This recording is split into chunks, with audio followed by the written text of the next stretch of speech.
نحمده ونستعينه ونستغفره ونؤمن به ونتوكل عليه ونعوذ بالله من شرور أنفسنا ومن سيئات أعمالنا من يهده الله فلا مضل له ومن يضلله فلا هادي له ونشهد أن لا إله إلا الله وحده لا شريك له ونشهد أن سيدنا ونبينا ومولانا محمدا عبده ورسوله أرسله بالحق بشيرا ونذيرا وداعيا إلى الله بإذنه وسراجا منيرا صلى الله تعالى عليه وعلى آله وأصحابه وسلم تسليما كثيرا كثيرا أما بعد فأعوذ بالله من الشيطان الرجيم بسم الله الرحمن الرحيم سبحان الذي أسرى بعبده ليلا من المسجد الحرام إلى المسجد الأقصى الذي باركنا حوله لنريه من آياتنا إنه هو السميع البصير وآتينا موسى الكتاب وجعلناه هدى لبني إسرائيل ألا تتخذوا من دوني وكيلا ذرية من حملنا مع نوح إنه كان عبدا شكورا وقضينا إلى بني إسرائيل في الكتاب لتفسدن في الأرض مرتين ولتعلن علوا كبيرا فإذا جاء وعد أولاهما بعثنا عليكم عبادا لنا أولي بأس شديد فجاسوا خلال الديار فإذا جاء وعد أولاهما بعثنا عليكم عبادا لنا أولي بأس شديد فجاسوا خلال الديار وكان وعدا مفعولا ثم رددنا لكم الكرة عليهم وأمددناكم بأموال وبنين وجعلناكم أكثر نفيرا إن أحسنتم أحسنتم لأنفسكم وإن أسأتم فلها فإذا جاء وعد الآخرة ليسوءوا وجوهكم وليدخلوا المسجد كما دخلوه أول مرة وليتبروا ما علوا تتبيرا صدق الله مولانا العظيم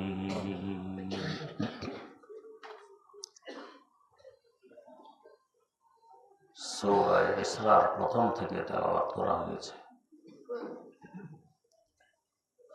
তেলাওয়াতকৃত আয়াতগুলো সম্পর্কে গত কয়েক মজলিসে আলোচনা হয়েছিল। প্রথমে মেরাজের আলোচনা। রাসূল আকরাম সাল্লাল্লাহু আলাইহি ওয়াসাল্লাম মক্কায় মুকাররমা থেকে বোরাক যুগে পৌঁছলেন বাইতুল মুকাদ্দাসে। একটি পাথরের সাথে বোরাকটা বেঁধে দিলেন।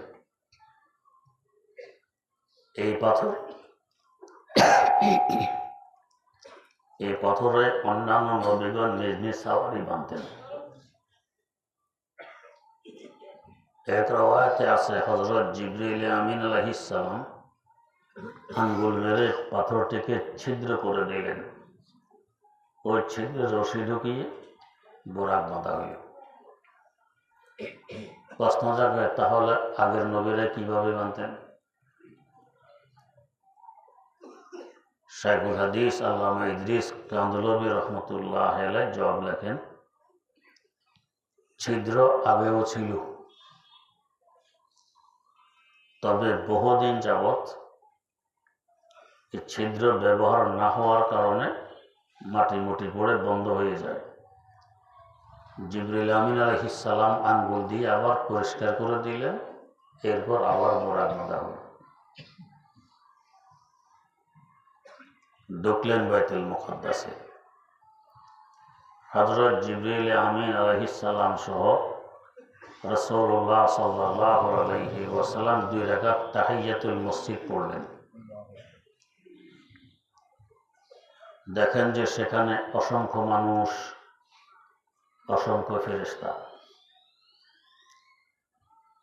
একজনে আজান দিল, জিবরিল আমিন আলাইহিস সালাম হুজুরকে সামনে বাড়াই দিলেন, ইমামত করে 2 রাকাত নামাজ পড়াই দিলেন। এরপর জিবরিল আমিন জিজ্ঞেস করতেছেন, ও আল্লাহর রাসূল, এই মানুষগুলো কারা? সবাইকে চিনেন? না, চিনি না। এরা আম্বিয়ায়ে কেরাম আলাইহিমুস সালাতু ওয়াস সালামের জামাত। সকল আম্বিয়া আপনার আগমনে আগ থেকে এখানে অপেক্ষমান ছিল। সকলকে আপনি ইমাম হয়ে নামাজ পড়াই দিলেন, তার মানে আপনি ইমামুল আম্বিয়া, নবীদেরও পথ প্রদর্শক, নবীদেরও নবী। তাই হুজুরকে বলা হয় আফতাবে নবুয়ত, নবুয়তি জগতের সূর্য। কারণ চন্দ্র এবং বিভিন্ন তারকা এরাও আলো দেয়, তবে এদের আলোগুলো সংগৃহীত সূর্য থেকে। মূল হলো সূর্য, এদের সূর্য থেকে আলো সংগ্রহ করে এরপরে বিতরণ করে। তো নবুয়তের সূর্য, হেদায়েতের সূর্য রাসূল আকরাম সাল্লাল্লাহু আলাইহি ওয়াসাল্লাম, তার থেকে হেদায়েতের নূর এবং আলো সংগ্রহ করে অন্যান্য নবীগণ হেদায়েত করেছেন নিজ নিজ উম্মতকে। তাই তিনি আফতাবে নবুয়ত, নবুয়তি জগতের সূর্য। সূর্য উদিত হয় সুবে সাদেকের পরে। আগে থাকে রাত, রাত আর দিনের মধ্যখানে কিছু সময় থাকে সুবে সাদেক। এই সময় একেবারে ফর্সাও হয় না, একেবারে অন্ধকারও থাকে না। সকল নবীদের যুগ ছিল রাত, ওনারা ছিলেন তারকাতুল্য। রাত্রে মানুষ পথ হারিয়ে ফেললে তারকা দেখে দেখে পথ ঠিক করে। অন্য সকল নবী তারকাতুল্য, সময়টা ছিল রাত। নবীদেরকে দেখে দেখে উম্মত হেদায়েত পায়। এরপরে হযরত ঈসা আলাইহিস সালামের যুগ, এটা শুরু হলো সুবে সাদেকের যুগ। প্রায় 600 বছর সুবে সাদেক হয়। সাধারণভাবে রাত 12 ঘন্টা, দিন 12 ঘন্টা। সুবে সাদেক হয় 1 থেকে 1.5 ঘন্টা। 1 ঘন্টা সুবে সাদেকের সময় যদি হয় 600 বছর, 12 ঘন্টা হবে 6-12 7200 বছর, মানে 7000 বছর। তা মিলে যায় রাসূল আকরাম সাল্লাল্লাহু আলাইহি ওয়াসাল্লাম থেকে আগে আদম আলাইহিস সালাম পর্যন্ত প্রায় 7000 বছরের সময়। এই 7000 বছর হলো রাত। এরপরে 1 ঘন্টা মানে 600 বছর সুবে সাদেক। এরপর নবুয়তি সূর্য উদিত হলো, রাসূল আকরাম সাল্লাল্লাহু আলাইহি ওয়াসাল্লাম নবুয়তি সূর্য। এখন চলতেছে নবুয়তি সূর্য উদিত হওয়ার দিন, এখন চলে দিন। তাই দেখা যায় দিনের বেলা তারকার প্রয়োজন পড়ে না, সূর্য একাই যথেষ্ট।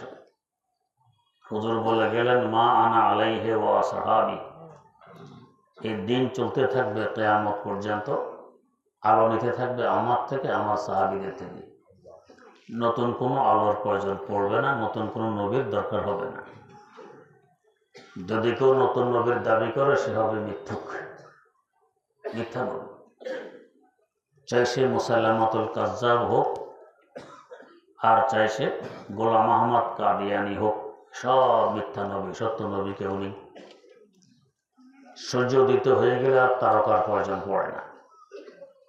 তো নবুয়তের সূর্য উদিত হয়েছে রাসূল আকরাম সাল্লাল্লাহু আলাইহি ওয়াসাল্লাম নিজে নবুয়তের সূর্য, এখন আর তারকার দরকার নেই, অন্য কোনো নবী এখন আর হবে না। যাই হোক, তো তিনি ইমামুল আম্বিয়া, বাইতুল মুকাদ্দাসে সকলকে ইমামত করা এটা প্রমাণ করে দিলেন। নবীদেরও তিনি নবী, রাসূলদেরও রাসূল। এরপর বাইতুল মুকাদ্দাস থেকে বের হলেন, এবার উপরের দিকে সফর শুরু হবে। বের হওয়ার পর তার সামনে 4টি পেয়ালা পেশ করা হয়। বের হওয়ার পর 4টি পেয়ালা পেশ করা হয়। আমরা যখন কোথাও সফর শুরু করি, ওযু ইস্তেঞ্জার প্রয়োজন পড়লে সেরে নেই, খাওয়া দাওয়ার প্রয়োজন সেরে নেই, পান করার দরকার হলে সেরে নেই। হুজুরকেও পান করার জন্য 4টি পেয়ালা সামনে পেশ করা হয়। একটি পেয়ালা হলো শরাবের, একটি হলো পানির, একটি মধুর, একটি দুধের, 4 পেয়ালা সামনে। হুজুর মধুর পেয়ালা নিয়ে একটু পান করলেন, এরপরে দুধের পেয়ালা পুরোটাই পান করে ফেললেন। পানি আর শরাবের পেয়ালা ধরলেন না। হযরত জিবরিল আমিন আলাইহিস সালাম বললেন, যদি আপনি শরাবের পেয়ালা পান করতেন, উম্মত সব গোমরা হয়ে যেত, ধ্বংস হয়ে যেত। আল্লাহ পাক হেফাজত করেছেন, শরাবের পেয়ালা ধরেননি। আল্লাহ রাব্বুল আলামিন কি চান? তিনি মাশুক, প্রেমাস্পদ। রাসূল সাল্লাল্লাহু আলাইহি ওয়াসাল্লাম আশিক, প্রেমিক। আবার তিনিও মাশুক, প্রেমাস্পদ, আল্লাহ পাক আশিক আর প্রেমিক।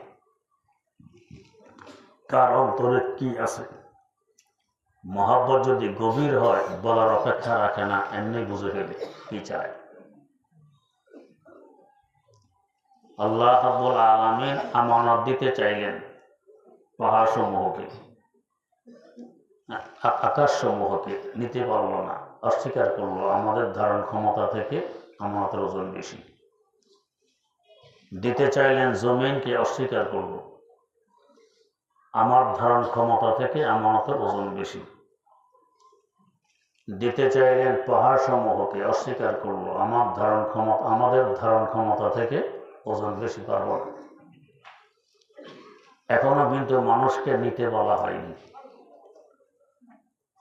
বলা ছাড়া এমনি এগিয়ে গিয়ে বলছে, আল্লাহ এটা আমাদেরকে দিয়ে দেন। কেন? মানুষের অন্তরে আল্লাহ পাকের মহব্বত আছে, ভালোবাসা আছে, অন্য মাখলুকের অন্তরে এটা নেই। এই মহব্বতে তাকে বুঝিয়ে দিতেছে আল্লাহ পাক আসলে কি চান। সখতিয়া করতা হুঁ দিল পর গায়রো সে গাফিল হুঁ মাই, सख्तियाँ करता हूँ दिल पर गैरों से गाफिल हूँ मैं, हाय क्या अच्छी कही जालिम हूँ मैं, जाहिल हूँ मैं, हाय मेरी जिल्लत ही कुछ मेरी शराफत की दलील, जिसकी गफलत को मलक रोते हैं वो गाफिल हूँ मैं। মানুষ আগে বুঝে ফেলেছে। তো আল্লাহ রাব্বুল আলামিন কি চান, পয়গম্বর বুঝে ফেলেন। যেহেতু এখানে ইশক ও মহব্বতের প্রেম প্রীতির মামলা, তো পেশ করছেন তো শরাবের পেয়ালা, এটা পরীক্ষা। ধরলে উম্মত গুমরা হবে, হুজুরা বুঝে ফেলছেন, যেহেতু অন্তর সাফ পরিষ্কার, এটা ধরলেন না। পানের পেয়ালাটা ধরলেন না। জিবরিল আমিন আলাইহিস সালাম বলেন, যদি এটা ধরতেন, পান করতেন, উম্মত সব ডুবে মরত। উম্মতকে হেফাজত করলেন গুমরাহি থেকে এবং ডুবে মরা থেকে, ক্ষতি থেকে বাঁচাই দিলেন। এটাই পয়গম্বরের শান। পয়গম্বর উম্মতের রুহানি পিতা। পিতা কখনো চায় না আমার ছেলে ধ্বংস হয়ে যাক, ক্ষতিগ্রস্ত হোক। ছেলের যতই উল্টা পাল্টা চলুক, তারপরও পিতার সবসময় দোয়া থাকে, চেষ্টা থাকে ছেলে যাতে আবার ঠিক হয়। এটাই পিতার শান। মধু পান করলেন। মধুর ব্যাপার আল্লাহ পাক বলেছেন, ফিহি শিফাউল লিন্নাস, মদ ব্যতীত মানুষের সকল রোগের শিফা মধুর মধ্যে। মদ ব্যতীত সকল রোগ থেকে আরোগ্য পাওয়া যায় মধু সেবনে। হাদিস শরীফে আছে এক ব্যক্তি দরবারে নবুয়তে এসে বলল, হুজুর আমার ভাইয়ের পেট নরম হয়ে গেছে, পাতলা পায়খানা। হুজুর বললেন, ইসকিহি আসালা, মধুপান করো। আমরা হলো বলতেন কি বলে, হুজুরে জানে না শোনে না, এমনি পেট খারাপ, আরো বলে মধুপান করতে, মরার বুদ্ধি। কিন্তু সাহাবায়ে কেরামের পূর্ণ আস্থা নবীর উপরে, ঈমান মজবুত, এসে মধুপান করাইলেন। অবস্থা আরো খারাপ হয়। আবার গেছেন দরবারে নবুয়তে, হুজুর মধু তো পান করেছে, এখন তো দেখি আরো খারাপ হয়ে গেছে। আমরা হলে বলতাম কি, থাক থাক, আর দরকার নেই। নবীরও তো আস্থা আমার আল্লাহর উপরে। আল্লাহ পাক বললেন, ফিহি শিফাউল লিন্নাস, মানুষের সকল রোগের আরোগ্য মধুর মধ্যে। বললেন কি, ইসকিহি আসালা, মধুপান করো। আবার গিয়ে মধুপান করাই দিলেন, আরো বাড়ছে। আমরা অন্তত আগের বার কিছু না বললে এবার বলতাম, এই হুজুর বোঝা শোনা না, হুজুর কি ডাক্তার? আবার আসছেন, হুজুর এখন তো অবস্থা আরো ব্যাগতিক, খারাপ হয়ে গেছে। এবার অন্তত আমরা বলতাম, ঠিক আছে, দরকার নেই পান করানোর, অন্য চেষ্টা করো। হুজুরের তো পূর্ণ ইয়াকিন আমার আল্লাহর উপরে। আল্লাহ পাক বললেন এর মধ্যে শিফা আছে, থাকবে। আবারও বললেন, ইসকিহি আসালা, যাও আবার যাই মধুপান করো। সাহাবেরও কি বিশ্বাস নবীর কথার উপরে, আবার এসে মধুপান করাই দিলেন 3 বার। এবার এসে বলতে, হুজুর বাড়িতে সুস্থ হয়ে গেছেন। হুজুর বললেন কি, সাদাকাল্লাহু ওয়া কাযাবা বাতনু আকিক, আল্লাহ সত্যি বলেছেন, তোমার ভাইয়ের পেট ছিল মিথ্যা। তার পেটে এমন কিছু বস্তু ছিল, এগুলো বের হয়ে যাওয়ার দরকার ছিল, প্রথম 3 বারের মধ্যে এগুলো বের করে দিয়েছে। মাদায় ফাসাদ যখন বেরিয়ে গেছে, এখন সুস্থ হয়ে গেছে। সমস্যা তার পেটের মধ্যে ছিল, মধুর নয়। রাসূল আকরাম সাল্লাল্লাহু আলাইহি ওয়াসাল্লাম মধু পান করলেন, ইশারা করলেন উম্মতের যে এটার মধ্যে আরোগ্য নিহিত আছে। এরপরে দুধের পেয়ালা নিয়ে পুরোটা পান করে ফেললেন। কেন? তো দুধ হইল এলেমের সূরতে মিসালি। কোরআন হাদিসের এলেম, কোরআন হাদিসের বিদ্যা দেখা তো যায় না, অনদেখা বস্তু। এটার দৃশ্যমান সূরত হইল দুধ। এলেম অদৃশ্য, দৃশ্যমান সূরত হইল দুধ। দুধ মানে এলেম। কেউ যদি স্বপ্নে দুধ পান করতে দেখে, তার ব্যক্ত হয় আল্লাহ পাক তাকে এলেম দিবেন। দারুল উলুম দেওবন্দ প্রথম মুহতামিম হযরত মাওলানা রফিউদ্দিন রহমতুল্লাহ আলাইহি, নকশবন্দিয়া তরিকার বড় উঁচা পায়া সাহেবে নিসবত কাশফ কারামাত বুজুর্গ ছিলেন।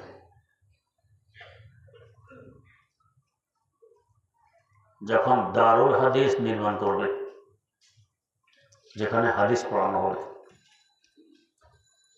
মজলিস করে পরামর্শক্রমে সিদ্ধান্ত নিলেন এই জায়গা নিয়ে এখানে দারুল হাদিস হবে। সিদ্ধান্তের পর রাত্রে যখন ঘুমাইলেন, দেখতেছেন হুজুর সাল্লাল্লাহু আলাইহি ওয়াসাল্লাম এসে বলতেছেন, রফিউদ্দিন সিদ্ধান্ত ঠিক হয়নি, সিদ্ধান্ত ঠিক হয়নি, চলো আমি দেখাই দিই কেমনে কেমনে বানাবে। স্বপ্ন যোগে তাকে নিয়ে গেলেন ওই জায়গায়। দেখতেছেন গুড়ি গুড়ি বৃষ্টি পড়তেছে। হুজুর সাল্লাল্লাহু আলাইহি ওয়াসাল্লাম তার হাতের লাঠি মোবারক দিয়ে মাটিতে আঁক দিয়ে দিলেন, এই আঁকে আঁকে দারুল হাদিস বানাবে। ওনাদের সিদ্ধান্তের তুলনায় অনেক বড়। ওনারা তো ওনাদের হিসাবে সিদ্ধান্ত নিয়েছেন। হুজুর তো বোঝেন বহু ছাত্র এক সময় আসবে, এই ছোট্ট দারুল হাদিসই হবে না, অনেক বড়। ঘুম থেকে উঠে সকালে এসে দেখেন যে লাঠির আঁকগুলো পড়ে আছে মাটিতে। ওই আঁকে আঁকে দারুল হাদিস নির্মাণ করা হয় দেওবন্দের। দেখবেন একটা ছবি আপনারা নেটও পাবেন, লাল রঙের একটা বিল্ডিং। এটা এই মুফতি হযরত মাওলানা রফিউদ্দিন রহমতুল্লাহ আলাইহি স্বপ্নে দেখতেছেন দারুল দেওবন্দে একটি কূপ আছে মসজিদের সাতটা, যেখানে প্রথম মাদ্রাসা শুরু হয় মসজিদের সাতটার সামনে। দেখতেছেন কূপটি দুধে ভর্তি, দুধে ভর্তি। সারা দুনিয়া থেকে মানুষ আসতেছে দুধ নিয়ে যাওয়ার জন্য। কেউ ড্রাম বোঝাই করে দুধ নিয়ে যাচ্ছে, কেউ বালতি ভরে, কেউ জগ ভরে, কেউ মগ ভরে, কেউ বাটি ভরে, কেউ পেয়ালা ভরে, কেউ বেশি কেউ কম দুধ নিয়ে যাচ্ছে। ব্যাখ্যা কি? দারুল দেওবন্দ হলো এলেমের একটা কেন্দ্র। সারা দুনিয়া থেকে এখানে এলেম পিপাসক আসবে, এলেম আহরণ করে নিবে। এখান থেকে কেউ এলেম বেশি নিবে, কেউ কম নিবে, এরা আলেম হবে, এলেম নিবে। এইটা হলো তার ব্যাখ্যা। একদিন হযরত মাওলানা রফিউদ্দিন রহমতুল্লাহ আলাইহি দাঁড়ানো এক ছাত্র বোর্ডিং থেকে খানা নিয়ে তার কামরার দিকে যাচ্ছে। ওনার সামনে এসে বলতেছে, দেখো তোমার এই ডাল খাই নেই যাতি, দেখো তোমার এই ডাল খাওয়া যায় না। এটা বলে ওনার সামনে ফেলে দিল ডালগুলো। ওস্তাদের সামনে এভাবে খাবার ফেলে দেয়া, একথা বলে তোমাদের এই ডাল খাওয়া যায় না, কত বড় বেয়াদব। হযরত ছেলেটার মাথা থেকে পা পর্যন্ত এক নজর দেখলেন, বললেন এ তো আমাদের দারুল দেওবন্দের ছাত্র নয়, সে বোর্ডিং থেকে খাবার কিভাবে নেয়? খোঁজ খবর নিল, রেজিস্টার খুললো, হাজারি খাতায় খুললো, না এই নামে তো ছাত্র আছে। হুজুর না, এই তো ছাত্র আছে, কয় না ছাত্র নয়। আর হুজুর মুখস্থ বলেন ছাত্র নয়, কিন্তু রেজিস্টারে হাজারি খাতায় আছে তার নাম, সে ছাত্র। অনেক খোঁজাখুঁজে তাহাকিকের পর দেখা গেল এই নামে আরেক ছাত্র ভর্তি ছিল, সে এখন মাদ্রাসায় নাই, তার জায়গায় এখানে থাকে আর খায়। ধরা পড়লো আসলে সে এখানে ছাত্র না, সে এখানে ভর্তি হয়নি, এই নামে হয়েছে আরেকজন। হযরতকে জিজ্ঞেস করা হইল, আপনি কিভাবে বললেন এ আমাদের ছাত্র নয়? তো বলতেছেন, আমি যে রাত্রে স্বপ্নে দেখেছি এখানের কূপ থেকে সারা দুনিয়া থেকে মানুষ এসে দুধ নিয়ে যাচ্ছে, সকলের চেহারা আমার মনে আছে। এই ছাত্রের চেহারা আমি দেখিনি, এই দুধ দিতে আসেনি। দারুল দেওবন্দ থেকে দুধ নেবে না, এরপর এখানে এসে ভর্তি হবে, খানা খাবে, এটা তো হইতে পারে না। সে দুধ নিতে আসেনি। তো বোঝা গেল দুধ হইল এলেম, দারুল দেওবন্দ হলো এলেমের কেন্দ্র, এখান থেকে জগৎবাসী এলেম নিয়ে যাবে। তাই হয়েছে। তাহাদিসে নিয়ামত, আল্লাহ পাকের নিয়ামত হিসাবে বলতেছি, আমি যখন দ্বিতীয় শ্রেণীতে পড়ি মাদ্রাসায় দ্বিতীয় শ্রেণী, তো দেখি এক ব্যক্তির দুধ বিক্রি করতে আসছে আমাদের বাড়িতে। মাটির খোড়া, মাটির পেয়ালাকে বলে খোড়া, এটা ফার্সি শব্দ। এক খোড়ায় করে মেপে মেপে দুধ বিক্রি করে। তা আমি গিয়ে বললাম, আমাকে এক খোড়া দাও। দিল এক খোড়া, পুরোটা পান করলেন। বললাম আরো এক খোড়া দাও, দিল, এটাও পান করলাম। এরপরে বললাম আরো এক খোড়া দাও, দিল, এটাও পান করলাম। বললাম আরো এক খোড়া দাও, দিল, এটাও পান করলাম। 4 খোড়া পান করলাম। তখন তো ছোট্ট মানুষ বুঝি না, কি দেখলাম। মাদ্রাসা যাওয়ার পথে আমরা কয়েক সাথী ভাই একসাথে মাদ্রাসায় যাওয়া আসা করি। তো প্রথম শ্রেণীতে পড়ে, আমি তো দ্বিতীয় শ্রেণীতে, প্রথম শ্রেণীতে পড়ে ছাত্র আমার থেকে আরো ছোট। মাদ্রাসা যাওয়ার পথে তাকে শুনলাম, এই স্বপ্ন দেখলাম। তো হেও তোর বোঝে না এটা কি? এমনি বলে কি, আল্লাহ আপনাকে 4 কিতাবের এলেম দিবে, তাওরাত, জাবুর, ইনজিল, কোরআন, 4 কিতাবের এলেম দিবে। হে ব্যাখ্যা করে। যাক, মাদ্রাসা যাওয়ার পরে মাদ্রাসার মুহতামিম সাহেব হুজুরকে বললেন, হুজুর আমি স্বপ্ন দেখেছি। হুজুর বললেন, আল্লাহ আপনাকে 4 মাযহাবের এলেম দিবে, হানাফি, মালিকি, শাফি, হাম্বলি, 4 মাযহাব এলেম দিবে। এটা তার ব্যাখ্যা। যাই হোক, নিজের নিকম্মগি অনুপযুক্তার কারণে পারিত নাই হাসিল করতে। ব্যাখ্যা ওস্তাদরা করেছেন। যাই হোক, দুধ এটা হলো এলেমের দৃশ্যমান আকার, আকৃতি। রাসূল আকরাম সাল্লাল্লাহু আলাইহি ওয়াসাল্লাম দুধের পেয়ালা পুরা পান করলেন, তার মানে এলেম পুরা নিয়ে নিলেন। পেশ করছেন তো আল্লাহ পাকের পক্ষ থেকে, এলেম আসে আল্লাহ পাকের পক্ষ থেকে। বুখারী শরীফে হাদিস বর্ণিত, রাসূল আকরাম সাল্লাল্লাহু আলাইহি ওয়াসাল্লাম বলেন, ইন্নামা আনা কাসিমুন ওয়াল্লাহু ইউতি। এলেম দেন আল্লাহ, বন্টন করি আমি। দেন আল্লাহ, বন্টন করি আমি। আল্লাহর পক্ষ থেকে এসেছে দুধ, এসেছে এলেম। দুধ মানে এলেম। হুজুর সব পান করে নিলেন মানে এলেম নিয়ে আসলেন। তাই বলতেছেন, উতীতু ইলমাল আউয়ালিনা ওয়াল আখিরিন। আগেরকার পরেরকার সকলের এলেম আমাকে দেয়া হয়েছে। আরেক জায়গায় বলেন, বুইস্তু মুআল্লিমা। আমাকে এলেম বিস্তারকারী হিসাবে পাঠানো হয়েছে। আমি মুআল্লিম, এই উম্মতের শিক্ষক। আল্লাহ রাব্বুল আলামিন নবীর দায়িত্ব কোরআনে কারিমে বলতেছেন কি, রব্বানা ওয়াবা'আস ফীহিম রাসূলাম মিনহুম ইয়াতলু আলাইহিম আয়াতিক। নবীর যে সমস্ত দায়িত্বগুলো মৌলিক, প্রথম দায়িত্ব ইয়াতলু আলাইহিম আয়াতিক, আল্লাহর আয়াত কোরআনে কারিম বিশুদ্ধভাবে তেলাওয়াত করে উম্মতকে শিখাবে। প্রথম দায়িত্ব এটা হলো এলেম। ওয়ায়ুআল্লিমুহুমুল কিতাব। 2 নম্বর নবীর মৌলিক দায়িত্ব, কোরআন কি বলে, অনুবাদ কি, ব্যাখ্যা কি, বিশ্লেষণ কি, তাফসির কি, কি কি হুকুমের থেকে বেরিয়ে আসে, এগুলো শিখাবেন। এটা এলেম। 3 নম্বর মৌলিক দায়িত্ব কি, বলে হিকমা। যেখানে কিতাব শব্দের সাথে হিকমত শব্দ কোরআন শরীফে আসে,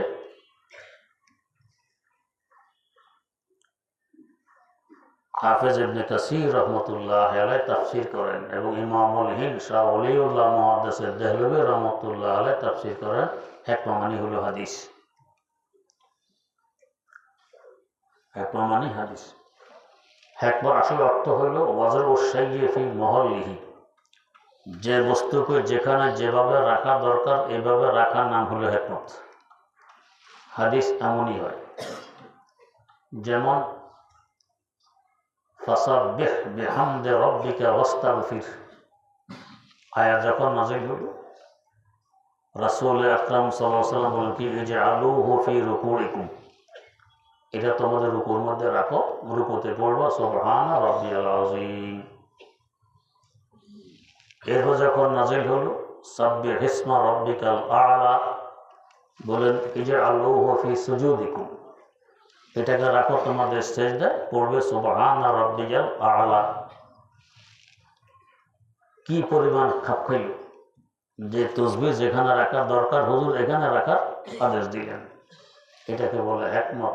যে বস্তু যেখানে যেভাবে রাখা দরকার ওইখানে ওভাবে রাখার নাম হইল হিকমত। এটাই হাদিস। কোন হাদিস হিকমত শূন্য নয়, হাদিসকে হিকমত বলা হয়। তো হাদিস শিখাবে, এটা নবীর কাজ, মৌলিক দায়িত্ব। 4 নম্বর মৌলিক দায়িত্ব, ওয়ায়ুযাক্কিহিম। উম্মতের আত্মাকে বিশুদ্ধ করার চেষ্টা করবে। আত্মা যদি বিশুদ্ধ না হয়, উপর দিয়ে যতই চেষ্টা করি লাভ হবে না। ভিতরে রোগ রেখে উপর দিয়ে সুন্দর দেখা গেলে কি লাভ হবে? রোগ তো ভিতরে, উপরটা অসুন্দর করে ফেলবে। তো আত্মা বিশুদ্ধ কিভাবে করা লাগবে না লাগবে, এটাকে বলে ইহসান। এটা নবী শিখাই গেছেন, মৌলিক দায়িত্ব। এই সব কিছু হলো এলেম। তেলাওয়াতে কোরআন বলেন, একে বলে ইলমে কিরাত। এরপরে কোরআনের ব্যাখ্যা বিশ্লেষণ অনুবাদ বলেন, বলে উলুমুল কোরআন।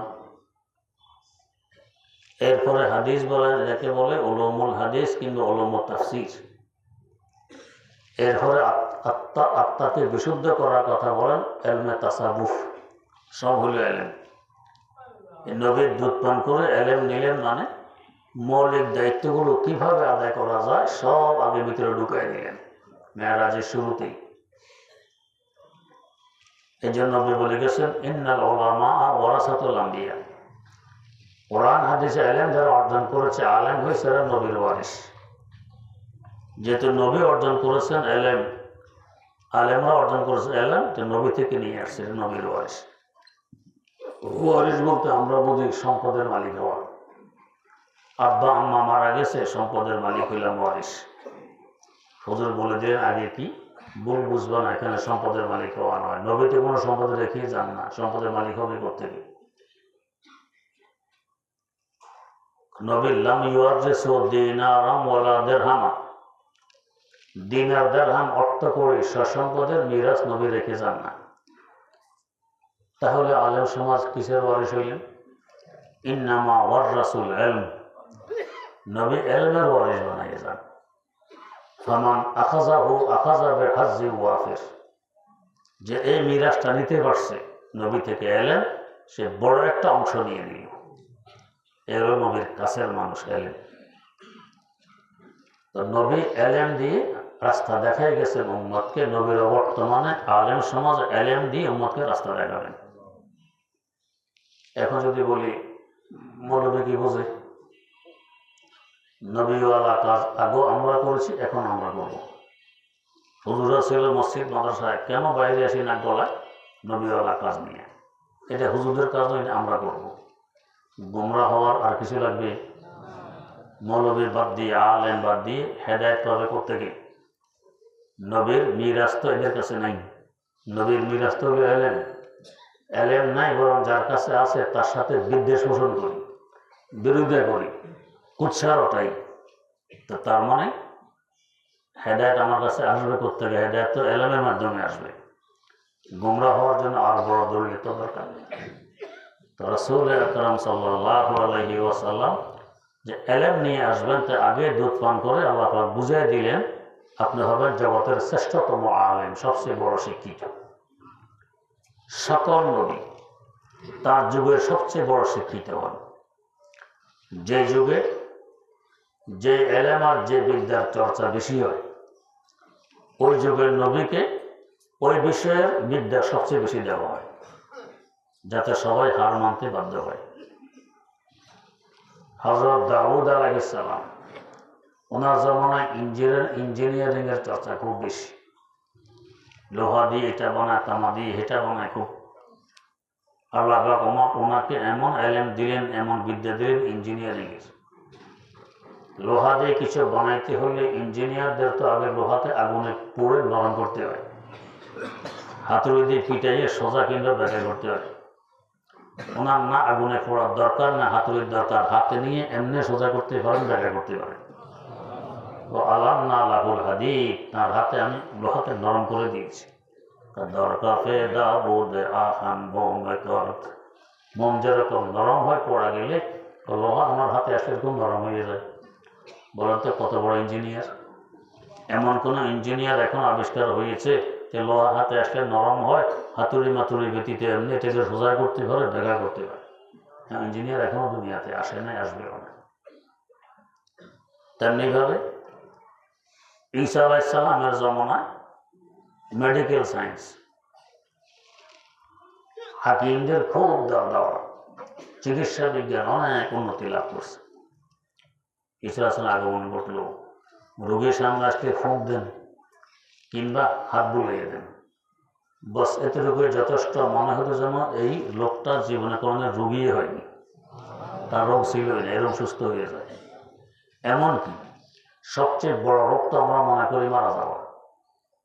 রোগ আসলে তো কখনো চোখ নষ্ট হয়, দাঁত নষ্ট হয়, শ্রবণ শক্তি নষ্ট হয়, শক্তি নষ্ট ইত্যাদি। আর মৌতে তো সব নষ্ট হয়, সবচেয়ে বড় রোগ না। ঈসা আলাইহিস সালাম 1000 বছর পুরনো কবরের পাশে দাঁড়ায় যদি বলতেন কুম বিইজনিল্লাহ, মুর্দা জিন্দা হয়ে বেরিয়ে আসত। কত বড় চিকিৎসক! আল্লাহ রুমে বলেন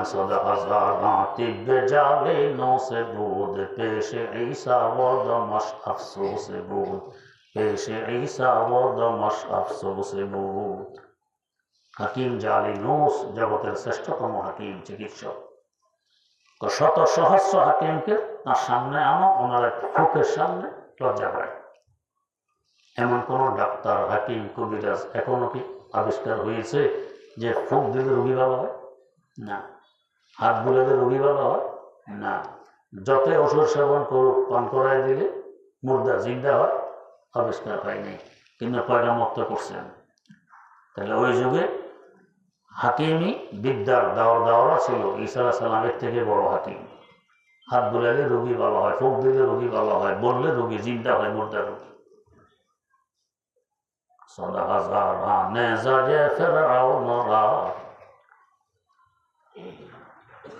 ফেরাউনের জমানা যুদ্ধ, খুব বেশি যুদ্ধ, এখানের সাথে খুব যুদ্ধ। আসলেন মূসা আলাইহিস সালাম,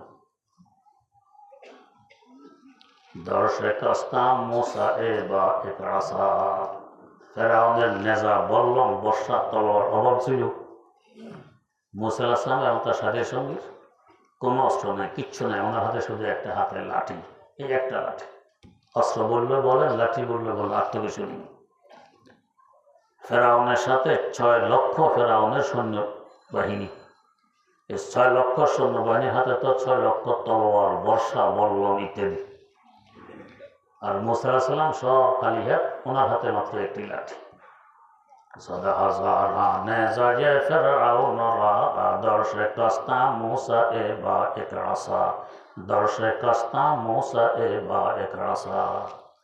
মূসা আলাইহিস সালামের সাথে এক লাঠির মোকাবেলা করতে পারেনি, পরাজিত হয়ে গেছে। তো যে জমানা যে বিদ্যা খুব বেশি প্রসার, এই জমানা আল্লাহ পাক এই বিদ্যা বেশি দিয়ে পয়গম্বর পাঠান। রাসূল আকরাম সাল্লাল্লাহু আলাইহি ওয়াসাল্লাম জমানা ছিল সাহিত্য, বড় বড় সাহিত্যিক জন্ম নিয়েছে ওই সময়, খুব সাহিত্য মার্জিত ভাষা।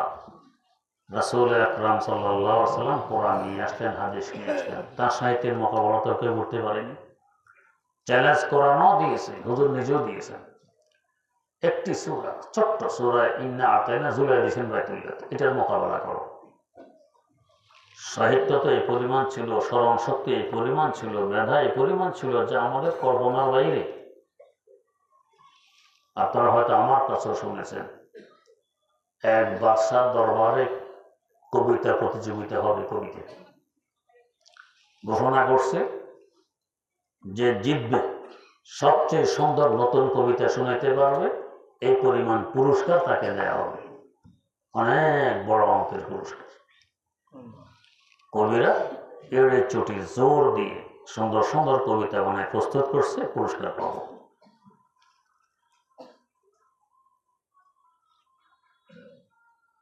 আগের যুগে এরকম রাজা বাদশার দরবারে কবিতা প্রতিযোগিতা হইত। যাদের বুদ্ধি শুদ্ধি কম, জীবনে কোনদিন ভালো কবির সাথে সাক্ষাৎ হয়নি, সে যদি সামান্য কিছু বানাইতে পারে, মনে করে বাপরে বাপ, মই কি হুনুরে। এরকম ইরানের এক বাদশার দরবারে কবিতার প্রতিযোগিতা হবে। তখনকার সময় ফেরদাউসি জগৎ শ্রেষ্ঠ কবিতা, ফেরদাউসি জগৎ শ্রেষ্ঠ কবি। এক বেটা গ্রাম থেকে সংবাদ পাইছে কবিতার প্রতিযোগিতা হবে, এত বড় পুরস্কার। অনেক চেষ্টা করে এক পংক্তি বানিয়েছে। গ্রাম্য ভাষায় কি এমলি কি পাত্তি সব্বজ, সবস গ্রামের লোকের উচ্চারণ ঠিক হয় না, তো সব্বজ এটা নিয়ে আসতেছে, প্রতিযোগিতায় অংশগ্রহণ করবে। আসার সময় আল্লাহর মর্জি ফেরদাউসির সাথে সাক্ষাৎ, যে যুগ শ্রেষ্ঠ কবি। জিজ্ঞেস করে, মুরব্বী কোথায় যান? কোথায়? বাদশার দরবারে। কি ওইখানে? কবিতার প্রতিযোগিতা আছে আজকে। ও তো আপনি? যে আমি অংশগ্রহণ করতেছি এখানে। আচ্ছা, কবিতা বানাইছেন? কয় হোক। শুনাতে পারবেন? কয় পারবো। শুনান তো। এমলি কি পাত্তি সব্বজ, আরেক লাইন আর নেই, ওটা দিয়ে সে জিতবে। ফেরদাউসি বলে, তো আরেক লাইন আমি বানাই দিই। মাশাআল্লাহ, বড় বড় দেন। আরেক লাইন বলবেন, আবজাদ হত্তি হাব্বাজ, ছিল তো হাব্বাজ, আবজাদ হত্তি হাব্বাজ। খুব খুশি, আজকে পুরস্কার আমার বাগে আসবে। খুশি খুশি গেছে দরবার। প্রতিযোগিতা শুরু হয়ে দরবারে দাঁড়ায়, আগে বলবে সে পুরস্কার এই নিবে। তাহলে ফেরদাউসি এখানে আছে, যে বেটা আমার আরেক পংক্তি বানাই দিলে এও এখানে আছে, দরবারে দাঁড়ায় শোনাবে, পুরস্কার তো এই নিবে। তার ধারণা দাঁড়ায় বলে দিল, এমলি কি পাত্তি সব্বজ, আবজাদ হত্তি হাব্বাজ। সবাই হাহা করে দিল, হেসে। হাসলেন কেন? রাজা বলে, মাশাআল্লাহ, তোমার প্রথম পংক্তি তো খুব সুন্দর হয়েছে, দ্বিতীয় পংক্তিটা কেমন কেমন লাগে। কহে যে আমি বানাও না, এই সারা সবাই বানাই দিচ্ছি। ফেরদাউসিকে দেখাইয়া এই সবার সবাই বানাই দিচ্ছে, আমি বানাই অনেক, আমার সর্বনাশটা হয়ে করছে, সবাই হাসির। তো কবিতার প্রতিযোগিতা, এটা আগের যুগে খুব হইত। তো বাদশাহ ঘোষণা দিল কবিতার প্রতিযোগিতা হবে, যে জিতবে এত বড় অঙ্কের পুরস্কার সে পাবে। বাদশার খেয়াল আসলে তো পুরস্কার দিব না মোটেও। যেমন ইলেকশন আসলে যারা প্রার্থী হয়, ভোট দেওয়ার দেরি, এখানে পোল, এখানে কালভার্ট, এখানে স্কুল, এখানে মানুষ, এখানে মসজিদ, ভাই রে সোনা বানায় দেবে পুরো এলাকা। কত বড় এত ওয়াদা করার কোনো চিন্তা আছে না? জানা তো পূরণ তো একটা করবো না, পূরণ করার চিন্তা থাকলে না ওয়াদা করতেও চিন্তা করে করতো। পূরণ করার যখন চিন্তা নাই তো ওয়াদা করতে অসুবিধা কি? খুব ওয়াদা এই বানাবো এই বানাবো, দরকার তো ভোটের, বানানোর তো উদ্দেশ্য নয়। যাই হোক, বাদশাহ আসলে পুরস্কার দিবে না এক উচিলে কবিতার সঙ্গে করছে কি, তিনজন মানুষ ঠিক করছে।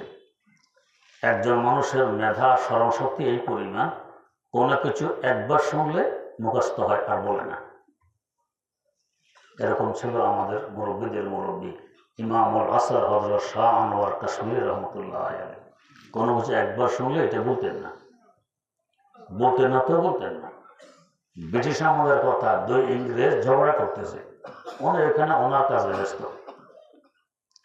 এক ইংরেজ গিয়ে হাকিমের কাছে বিচার প্রার্থী, হাকিম বলে সাক্ষী আনো। হুজুরকে নিয়ে গেছে দৌড়ে সাক্ষী দিতে। হাকিম জিজ্ঞেস করে এরা কাকে কি বলছে বলেন। আমি তো ইংরেজি বুঝি না, তবে এর মুখ থেকে এ ধরনের সাউন্ড, এ ধরনের আওয়াজ বেরিয়ে আসছিল, আর ওর মুখ থেকে এ ধরনের আওয়াজ বেরিয়ে আসছিল। বিশুদ্ধভাবে ইংরেজি সেন্টেন্সগুলো শুনে দিয়েছেন কোর্টে দাঁড়ায়। হাকিম কলম তমর দিয়ে বসে আছে, ইংরেজি বোঝে না, কিন্তু ছিল তো নিজের কাজে ব্যস্ত, ঝগড়া দেখতে তো সেখানে আসেনি। এরপর হুবহু তাদের বাক্যগুলো শুনে দিল এটা মানুষ না ফেরেশতা নাকি। হযরত সৈয়দ আনোয়ার কাশ্মীর রহমতুল্লাহ আলাইহি একবার শুনলে আর বলতেন না। ওইখানেও বাসা এক ব্যক্তি বসায় রাখছে, একবার শুনলে মুখস্থ আর বলে না।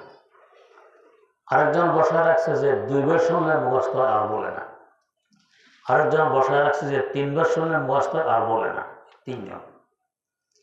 কবি আসে, কবিতা শোনায়, শোনানোর পর বাসা বলে পুরানো কবিতা নিয়ে আসছে এখানে পুরস্কারের জন্য। হ্যাঁ দাদা, তো কি রাজা মশাই কবিতা কালকে রাত্রে বানাইলেন? কয় না, এটা পুরানো কবিতা। কয় না, আমি কালকে রাত্রে বানাইছি। বিশ্বাস হয় না আমার কথা? ওই দেখো এই বেটা কবিতাটা জানে, যার একবার শুনলে মুখস্থ হয়, কবিতা একবার শুনেছি, এ পর শোনাই দেয়। এটা আসলে কি কালকে রাত্রে বানাইলাম, হে দিকে হয় লজ্জা পাইয়া যায়। এরপর রাজা বলে এখনো বিশ্বাস হয় না? ওই দেখো হে বেটা ওইটা জানে, যার দুইবার শুনলে মুখস্থ হয়, হে তো দুইবার হয়ে গেছে, একবার কবি থেকে একবার ওই বেটা থেকে শোনাই দিল। কবি আর আসছে দেখি হে বেটা ওটা জানে, মাত্র আমি বানাইলাম কালকে রাত্রে।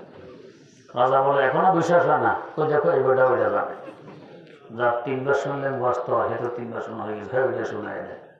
কবির মুখ কালা করে উঠে যায়, আহা কি করলাম। আরেক কবি আসে, পুরস্কার আমি খবর নতুন বানাইছি কবিতা, কোনো সন্দেহ নেই। পুরা কবিতা শোনানোর পর বাচ্চার ওই এক কথা, হ্যাঁ নিয়ে পুরানো কবিতা নিয়ে আসছো এখানে। না, আমি কালকে রাত্রে বানাইছি। বানাইলে আমার এবারে জানে, ঘর থেকে দেখো এবারে এটা জানে, এবারে যে একবার শুনলে মুখস্থ হয়ে যায়, শুনে দেয়। বিশ্বাস হয় না? ওই দেখো এবারটাও জানে, দুইবার শুনলে যারা মুখস্থ হেও শুনে। এখনো বিশ্বাস হয় না? ওই দেখো এও জানে, তিনবার শুনে যারা মুখস্থ হয় হেও শুনে দেয়। যে আসে এই অবস্থা।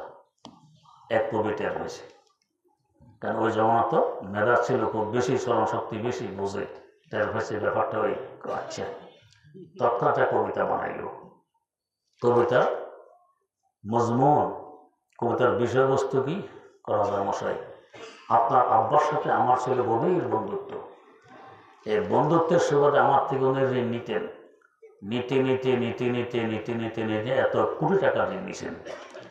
এরপর আমাকে ওসিয়ত করে গেছেন, আমার পরে আমার ছেলে রাজা হবে, ঋণ সব তার থেকে উসুল করে নেবে। এই কবিতা। এখন রাজা যদি বলে পুরান কবিতা, হে জানে পড়েনি বিপদে, ঋণ সব দেওয়া লাগে। যদি এও জানে দুজন সাক্ষী হয়, আরো বিপদ। যদি হেও জানে তিনজন সাক্ষী হয়, এখন ঋণ দেওয়া ছাড়া তার গতি নেই। এখন ঋণের তুলনায় পুরস্কার একটু কম। যে পরিমাণ ঋণের অঙ্ক দিছে নতুন কবি, এটার অঙ্ক আরো অনেক বেশি। বাসা ঘর থাক, ওই থাক তোমার ভিক্ষা কুকুর সামালো। দেখা না যারা ভিক্ষা করে এগুলো দেখলে কুকুরে শুরু করে গিয়ে আর ডাস্টবিনে যারা ময়লা এগুলো দেখতে আরো বেশি কুকুর। এখন করে থাক ভিক্ষার দরকার নাই, কুকুর সামাল। তো দরকার নাই, তোমার ঋণের এই পুরস্কার নিয়ে যাও। এই বেটার পুরস্কার জিতে আসছে। তো এই পরিমাণ সাহিত্যের চর্চা ছিল ওই জমানায়। আর সেই সময় কোরআন নামক কিতাব পেশ করলেন, হাদিস পেশ করলেন, এবার মোকাবেলা করো। কোনো কবি, কোনো শায়ের, কোনো সাহিত্যিক মোকাবেলা সাহস পায়নি। এমনকি শেষমাস ইন্নাটার নিচে একটা লাইন এক কবি লেখা দিছে, সূরাত ইন্না আ'তাইনাকাল কাউসার ফাসাল্লি লিরাব্বিকা ওয়ানহার ইন্না শানিআকা হুয়াল আবতার। নিচে লিখলো লাইসা হাযা মিন কালামিল বাশার। এটা তো মানুষের কথা নয়। মানুষের কথা হলে মোকাবেলা মানুষ করতো, মানুষের কথা না তো মোকাবেলা করবে কিভাবে? মানুষের সৃষ্টিকর্তার কথা, এটার মোকাবেলা কারো পক্ষে সম্ভব নয়। হুজুরের হক এবং সত্য এটা প্রমাণ হয়ে গেল। এই সাহিত্য নিয়ে হুজুর আসছেন, এটা হলো পুরো এলেম। এলেম আর বিদ্যা ছাড়া কি সাহিত্য হয় না? তো তাহলে নবী নিয়ে আসছেন এলেম। আল্লাহ পাক প্রথম দিকেই মেরাজে নেওয়ার সময় পুরা দুধের পেয়ালা তাকে পান করে দিলেন, পুরা পেয়ালা পান করলেন। এটা ছিল এলেমের দৃশ্যমান ছিল আকৃতি। তাই নবীর ওয়ারিস বাস্তবে যারা নবী থেকে এলেম অর্জন করতে পারছেন হেরা নবীর ওয়ারিস। আল্লাহ রাব্বুল আলামিন আমাদেরকে নবীর এলেম অর্জন করার তৌফিক দান করুন। সুবহানাল্লাহি ওয়া বিহামদিহি, সুবহানাকাল্লাহুম্মা ওয়া বিহামদিক, আশহাদু আল্লা ইলাহা ইল্লা আনতা আস্তাগফিরুকা ওয়া আতুবু ইলাইক।